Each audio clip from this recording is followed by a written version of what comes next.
notre deuxième vidéo de notre série spéciale Mode à nutrition, qui est une sauce à spaghetti végétalienne créée par Rosalie. Oui, d'abord j'ai créé cette recette-là quand j'ai arrêté de manger de la viande, parce que depuis que je suis toute petite, mon repas préféré c'est le bon spaghetti. Et là, je ne peux plus manger la sauce de ma mère, donc j'ai dû l'adapter un petit peu. Puis dans le fond, au lieu de la viande, j'utilise de la PVT. Qui est de la protéine végétale texturée. On va vous expliquer dans la vidéo un peu plus loin de comment ça fonctionne, qu'est-ce que ça goûte, comment ça coûte, tout ça en détail. Oui, puis j'utilise aussi vraiment une multitude de légumes, donc c'est vraiment une sauce complète. Exactement, donc si ça vous intéresse, on passe aux images dès maintenant. Donc, pour préparer la sauce, il vous faut tout plein de légumes. Donc moi, en général, j'utilise une courgette, une grosse carotte, 4 poivrons, donc une de choisir de couleurs différentes, donc jaune, orange, rouge, une barquette de champignons au complet, un oignon, puis 2 gousses d'ail. Aussi, dans le fond, la sauce de protéines, dans la sauce à Rosalie, c'est de la protéine végétale texturée. En fait, ça se vend comme ça, c'est sèche. On a simplement besoin de le réhydrater dans le bouillon. Comme par exemple ici, Rosalie, là, ça va être avec les tomates, les légumes, donc ça va prendre vraiment la saveur de la sauce. Et puis un point vraiment intéressant, là, on va vous mettre une image, mais c'est vraiment moins cher que du bœuf haché par exemple. Oui, c'est donc une recette économique aussi. Exact. Puis pour faire la sauce tomate, dans le fond, dans la sauce, là, ça prend une crème de tomate, une canne de tomate en dés, puis c'est bien important de la choisir sans sel. Puis ça prend aussi une boîte et demie de sauce tomate. J'utilise la marque Hunt, elle goûte vraiment meilleure que les marques maison, disons, dans les épiceries. Puis j'ai choisi en boîte parce qu'elle est sans sel. Sans sel ajouté, c'est vraiment important. Si on regarde la valeur nutritive, on peut voir que pour 60 ml, au niveau du sodium, c'est seulement 15 mg qui est équivalent à 1% de la valeur quotidienne. Donc, on va vous mettre une autre image. Oui, c'est ça. Puis je m'en suis rendu compte seulement comme avant qu'on tourne la vidéo, j'allais acheter mes sauces tomates et d'habitude, je les achète en canne. Puis j'ai vu ça à côté d'un fond qui était essentiel, puis j'ai comparé, puis l'autre, là on va vous mettre la quantité exacte, mais c'est vraiment plus salé la version en canne que la version en boîte. Exactement. Voilà. C'est juste en faisant des petits changements comme ça dans la cuisine.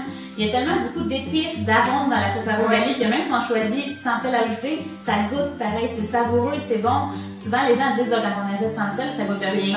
Mais non, c'est pas vrai, c'est ça. Il faut savoir bien assaisonner pour que ce soit bon dans le fond. Exact. Puis pour les autres ingrédients, ça vous prend aussi un peu de sucre, puis pour les épices, des petits flocons de chili, puis de l'assaisonnement à l'italienne. Puis des feuilles de laurier aussi, excusez-moi.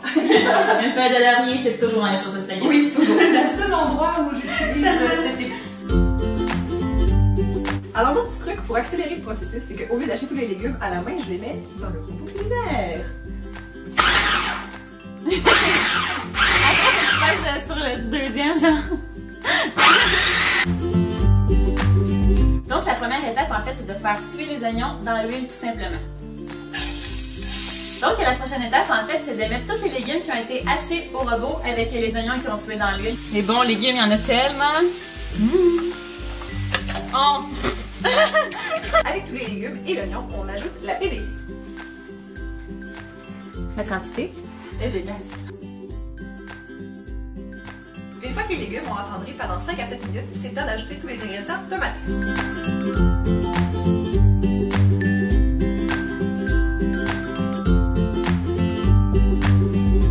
Donc, la dernière étape, en fait, c'est d'ajouter un petit peu de sucre, environ un quart de tasse, 60 ml. En fait, ça sert tout simplement à couper l'acidité et à donner un petit goût sucré là, que moi et Rosa, on aime. Ensuite, on ajoute les épices et on laisse mijoter pendant environ 5 heures.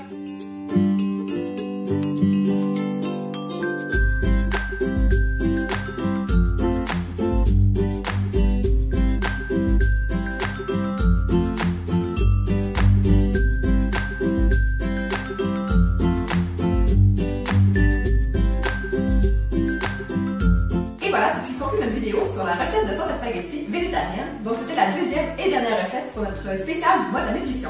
Exactement. Et la troisième vidéo qui va compléter en fait notre série, c'est un super méga concours. Donc, il faut être abonné à notre chaîne YouTube Rosa et Jojo dans le frigo pour pouvoir y participer. Donc, faites vite, n'oubliez pas d'aller vous abonner. Merci beaucoup d'avoir regardé notre vidéo. Et on se revoit pour le concours. Bye! Bye.